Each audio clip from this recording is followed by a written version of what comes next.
you mentioned earlier about human connection, and I think we all know at least 10 stories of, executives leaving and bringing their, the next level down of executives with them, or a handful of their colleagues. And I guess my question for you is, my jokes aren't landing on Teams. I'm assuming people are on mute and laughing, but I would like them to come off mute to sort of laugh. But I, in my personal life, I'm very much recreating a culture. I'm digitizing the culture that already existed. So the question would be, what about companies born in this age? How do for me, it's easy to be like, oh, well, we would normally go for a drink on a Thursday. Let's all schedule a call and have a drink on, across the camera. But that's not everybody's culture. But how do you create a culture through purely digital? Is that possible? It does miss a bit, doesn't it? I mean, we've had those same sort of things. Let's have a drink together. Just bring your own. Sort of. It does lose a bit of that dynamic, and I think the social people in the office. The extroverted ones. You see the memes about in this day, we the extroverts were not okay, and things like that, or the introverts strike back and things like that. Well, I think that if we think through that, the extroverted people, the people that draw people to them in the office, through whether it's social drinks or just being gregarious or what have you, they play an important role, and they're the sort of catalyst type people we talk about with the swoop personas.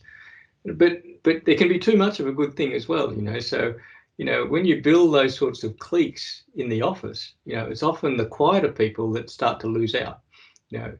In the situation we are now, somebody like you, Baxter, who's very, very outgoing and social and what have you, of course, you're being dampened in this virtual environment, whereas some of the quieter members of your team are starting to probably sort of, get a bit of a look in, post a few nice little giffies or what have you, and things like that.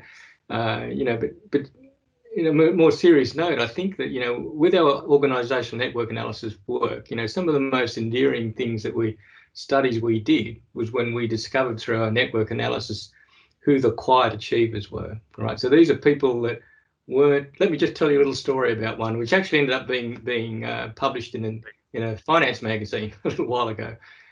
This was a big airline in Australia, and it's still going. It's relatively profitable, so it will remain in existence. But nevertheless, they had a new general manager for their maintenance sort of area, and she wanted to sort of shake the place up a little bit. She wanted to do this organisational network analysis of how the 1,000 or so workers that she was looking after now were connected, and so with O&A, social network analysis, typically, we ask one important question, who do you rely on to get your work done? So that's how we actually framed it.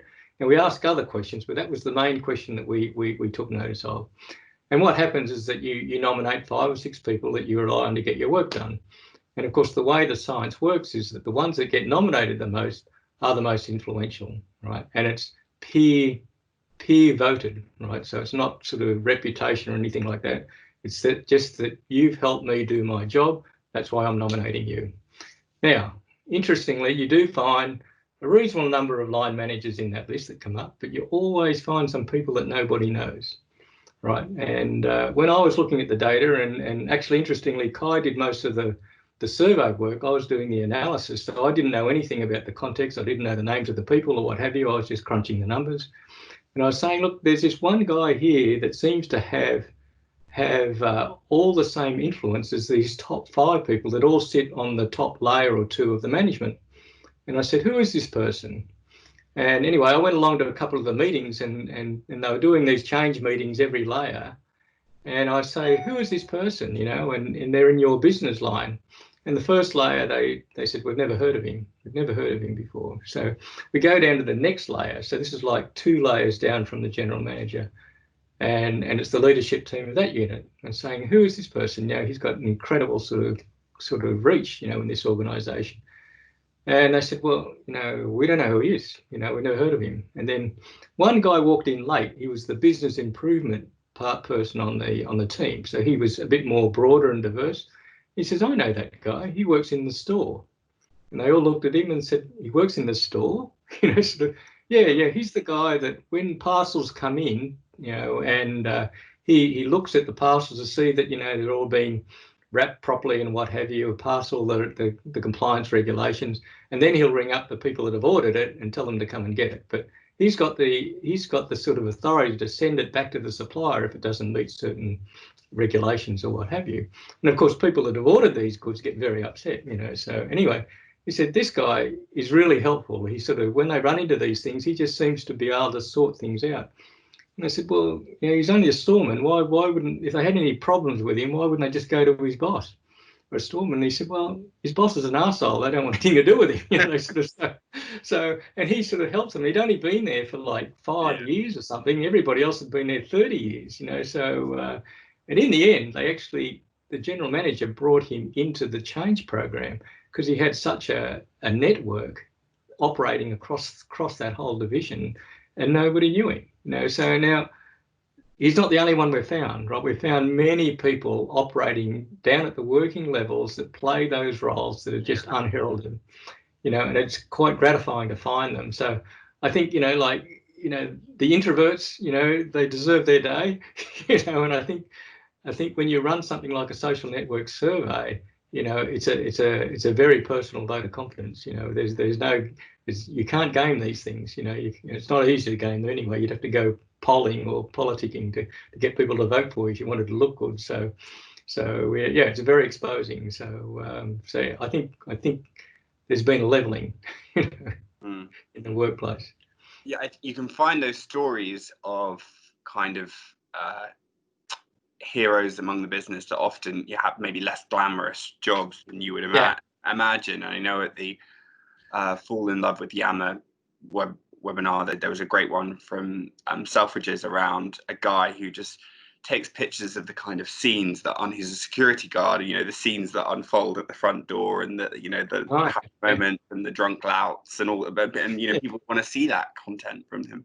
So I've got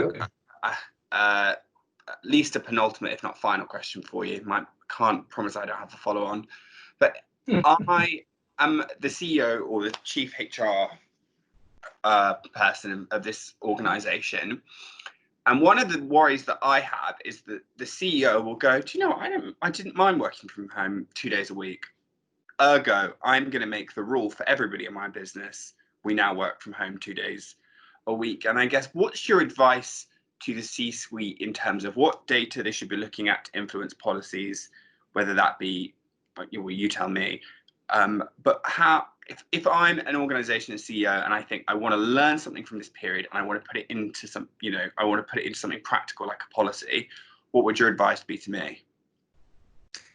Well, I think what's definitely going to have to happen now is that, well, and this is a bit of a plug for what we do, but, as I said before, you never dream of running an experiment without measuring anything, right? So the same sort of thing, we say that we measure people's performance, we measure teams' performance and that, but we really don't in the office, right? So in the office and even at home, we don't actually really measure what people are doing, we might measure the outcome, but the actual process of working together, really isn't measured. And in the office, you can get away with that because the management are there, they're sensing what's going on and what have you. They can probably course correct in real time while they're in the office.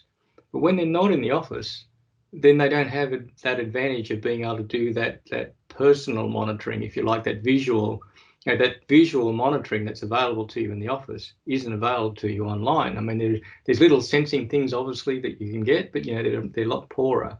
So I think that organizations will have to get really double down on how they actually are going to manage, how they're going to measure what organization people are actually doing in their teams, sort of what's actually going on. And I'm not talking here about monitoring what people are doing every minute of the day, because I think that's a bad thing. What I'm talking about is what are the sort of interactions that actually lead to better outcomes? And we talk about the, the sort of, what does a high-performing team look like? Now, in our benchmarking report, I did an awful lot of research on what constitutes a high-performing team. And there's a lot of research out there on that. Nearly, I would say 99% of them believe that this agile, self-directed team is the high-performing team structure, right? So you don't read any research studies on how the single leader team actually perform wonderfully well. They may have, but all of the research is around how these self-directed teams are so much better than a hierarchical driven team. Now, I think, they don't all work well and it's hard to do, but if you're not measuring that, if you're not visualizing that, how do you know that it's actually a self-directed team? We're used to in manufacturing business, when I was working in manufacturing, we'd measure everything that moved and didn't move, we measure it. But with people, we don't want to measure them in the way that, they did with, as you said, piecework or routine work in China. That's not what I'm talking about. This is like knowledge work. So how do we start to monitor in the right sort of way how people are productively interacting with each other? And I think that will come out of this period, because there is no choice at the moment, right? So, your boss can't come around and just come into your kitchen and say how you're going and visit you all during the day or anything like that. So once this is over, they'll realize that those measurement systems are important even when you are co-located. And that removes the bias as well. It removes the bias out of those that happen to be able to work next to the boss versus those that are more distant. So I think having that measurement system, it helps, sort of equalize the sort of the biases or drive out some of the biases that we see in most corporate offices. So that's my view anyway. So that would be my advice. Yeah, measurement. Yeah. So we've covered every question in perfect timing, and we've even mentioned fax machines, corporate castles, and horse shit. So I can't imagine what more people could be expecting from an hour with you. You've gone to sleep by now. Yeah. Back along. Well, Laurence, thank you so much for joining us here today. And I guess if anyone's looking for a bit more, or they want to read that benchmark study, they can and find it where?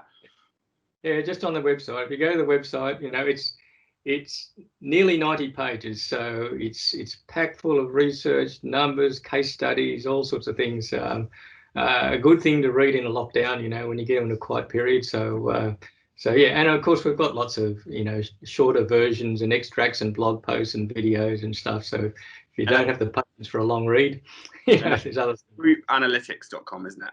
Exactly, swoopanalytics.com. Thanks, well, guys. Thanks for having me during your day. Over there. Yeah, your evening. Thank you so much. Okay.